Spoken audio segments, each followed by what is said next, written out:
ನನಗೆ ತುಂಬಾನೇ ಇಷ್ಟ ಆಯಿತು. ಜೊತೆಗೆ ನಾನು ನನ್ನ ಹುಟ್ಟುಹಬ್ಬದ ದಿನ ನಾನು ಹೇಳಿದೆ ಅನ್ಸುತ್ತೆ, ಇಬ್ರು ವ್ಯಕ್ತಿಗಳಿಗೆ ನಾನು ಈ ಒಂದು ಪಾತ್ರದ ಬಗ್ಗೆ ಹೇಳಿದೆ. ಈ ತರ ಒಂದು ತುಂಬಾ ಎಕ್ಸೈಟಿಂಗ್ ಕ್ಯಾರೆಕ್ಟರ್ ಬಂದಿದೆ. ಒಂದು ದರ್ಶನ್ ಸರ್ಗೆ, ಹಾಗೆ ಇನ್ನೊಂದು ಲೋಕೇಶ್ ಕನಕರಾಜ್ ಇಬ್ರಿಗೂ ಕತೆ ಹೇಳಿದಾಗ ದಯವಿಟ್ಟು ಗೋ ಹೆಡ್ ಅಂತ ಹೇಳಿದ್ರು. ಸೊ ನನಗೆ ಅದು ಒಂಥರ ಚಾಲೆಂಜಿಂಗ್ ಆಗೇ ಇತ್ತು. ಸೊ ಹಾಗೆ ಅಂಡ್ ಈ ಸಿನಿಮಾ ಮೊದಲನೇ ದಿನ ನನಗೆ ಒಂದ್ ನಿಮಿಷ ಪ್ಲೀಸ್, ಒಂದ್ ನಿಮಿಷ ನನಗೋಸ್ಕರ ದಯವಿಟ್ಟು ಒಂದ್ ನಿಮಿಷ ದಯವಿಟ್ಟು ಅವ್ರು ಮಾತಾಡಿ ಮುಗಿಸ್ಬಿಡ್ಲಿ.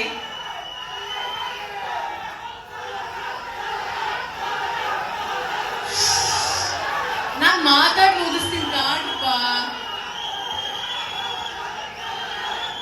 ಅವ್ರು ಮಾತಾಡಿ ಮುಗಿಸ್ಲಿ, ಇಲ್ಲ ಅಂದ್ರೆ ಅವರು. ಅಂಡ್ ಮೊದಲನೇ ದಿನ ಸತ್ಯವಾಗ್ಲೂ ಹೇಳ್ತೀನಿ, ಪಾತ್ರ ಮೇಕಪ್ ಹಾಕೊಂಡು ಫೋಟೋ ಶೂಟ್ ಅಲ್ಲಿ ಎಲ್ಲ ಚೆನ್ನಾಗಿತ್ತು ನಮ್ಗೆ. ನನ್ನ ಪಾತ್ರ, ನನ್ನ ಲುಕ್ ಅಂಡ್ ಇನ್ಫ್ಯಾಕ್ಟ್ ವಿಜಿ ಅವರೊಟ್ಟಿಗೆ ಇದು ನನ್ನ 2ನೇ ಸಿನಿಮಾ, ನಮ್ಮಿಬ್ಬರ ಕಾಂಬಿನೇಷನ್.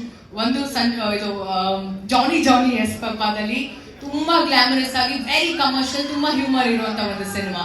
ಅದಾದ್ಮೇಲೆ ಲ್ಯಾಂಡ್ ಲಾರ್ಡ್, ನಮ್ಮಿಬ್ರನ್ನ ಫಸ್ಟ್ ನಾ ಫೋಟೋ ಶೂಟ್ ಅಲ್ಲಿ ನೋಡಿದಾಗ ಹಿ ವಾಸ್ ವೆರಿ ಥ್ರಿಲ್ಡ್. ತುಂಬಾನೇ ಖುಷಿ ಆಯ್ತು.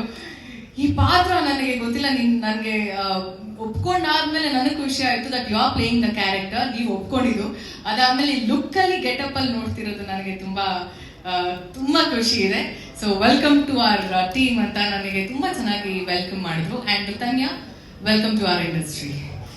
ಸರ್ ಫೋಟೋ ಶೂಟ್ ಅಲ್ಲಿ ನಮ್ಮ 3 ಜನ ಕಾಂಬಿನೇಷನ್ ನನ್ನ ಸ್ವಂತ ಮಗಳು ತರನೇ ಕಾಣಿಸ್ತಿದ್ರು ಋತನ್ಗೆ. ನಾವು ಇಬ್ರು ಕುತ್ಕೊಂಡಾಗ ನಾನು, ವಿಜಿ ಅವರು, ಹಾಗೆ ನಮ್ಮ ಹಿಂದೆ ಅವರ ಮಗಳು ಇದ್ರು. ಸೊ ಫ್ರೇಮ್ ಅಲ್ಲಿ ಇಟ್ ವಾಸ್ ಲೈಕ್ ಪರ್ಫೆಕ್ಟ್. ತುಂಬಾ ಚೆನ್ನಾಗಿ ಅನಿಸ್ತು ಫ್ರೇಮ್ ನೋಡ್ತಿರ್ಬೇಕಿದ್ರೆ. ಬಟ್ ಶೂಟಿಂಗ್ ಮೊದಲನೇ ದಿನ ನಾನು ಇದನ್ನ ಗಿವ್ ಅಪ್ ಮಾಡ್ತಿದ್ದೆ, ನಾನು ಮಾಡಲ್ಲ ಈ ಸಿನಿಮಾ. ಬಟ್ ಯಾಕೆ ಅಂದ್ರೆ ಆ ಒಂದು ಭಾಷೆ ಕೋಲಾರ್ ಸ್ಲ್ಯಾಂಗ್ ಅಲ್ಲಿ ಇರುತ್ತೆ. ನನಗೆ ಅದು ತುಂಬಾನೇ ಕಷ್ಟ ಆಯ್ತು ಅದನ್ನ ತಗೊಳ್ಳೋದಕ್ಕೆ.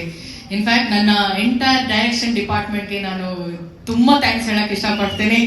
ನಿಮ್ ಎಲ್ರಿಗೂ forever thank you. Whatever credits ನನಗೆ ಸಿನಿಮಾದಲ್ಲಿ ಏನೇ ಬಂದಿದ್ರು, ಡೈರೆಕ್ಷನ್ ಡಿಪಾರ್ಟ್ಮೆಂಟ್ ಹಾಗೆ ವಿಜಿ ಸರ್ಗೆ ನಾನು ಈ ಒಂದು ಕ್ರೆಡಿಟ್ಸ್ ಕೊಡಕ್ಕೆ ಇಷ್ಟಪಡ್ತೀನಿ. ನಾನು ನನ್ನ ಶೂಟಿಂಗ್ ಟೈಮ್ ಅಲ್ಲಿ ಇವರಿಬ್ರು ಸಹ ತುಂಬಾನೇ ಸಪೋರ್ಟಿವ್ ಆಗಿದ್ರು. So thank you so much. Thank you Viji ಅವರೇ. ಹಾಗೆ ಅಂಡ್ ಫಸ್ಟ್ ಡೇ ಹೇಳಿದ್ನಲ್ಲ, ಫಸ್ಟ್ ಡೇ ನಾನು ಇದನ್ನು ಗಿವ್ ಅಪ್ ಮಾಡಿದೆ. ನಾನು ಮಾಡೋದಪ್ಪ ಈ ಸಿನಿಮಾ ತುಂಬಾ ಕಷ್ಟ ಆಗ್ತದೆ.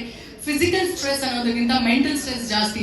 ಆ ಪದಗಳು ಹಾಗೆ ಬರಬೇಕು, ತುಂಬಾನೇ ಕಷ್ಟ ಆಯ್ತು. ಬಟ್ 2ನೇ ದಿನಕ್ಕೆ ನಾನು ಅನಿಸ್ತು, ನನಗೆ ಒಬ್ಬ ಕಲಾವಿದೆ ಆಗಿ ಪ್ರತಿಯೊಂದು ಪಾತ್ರನೂ ಚಾಲೆಂಜಿಂಗ್ ಆಗಿ ತಗೊಳ್ಳೇಬೇಕು.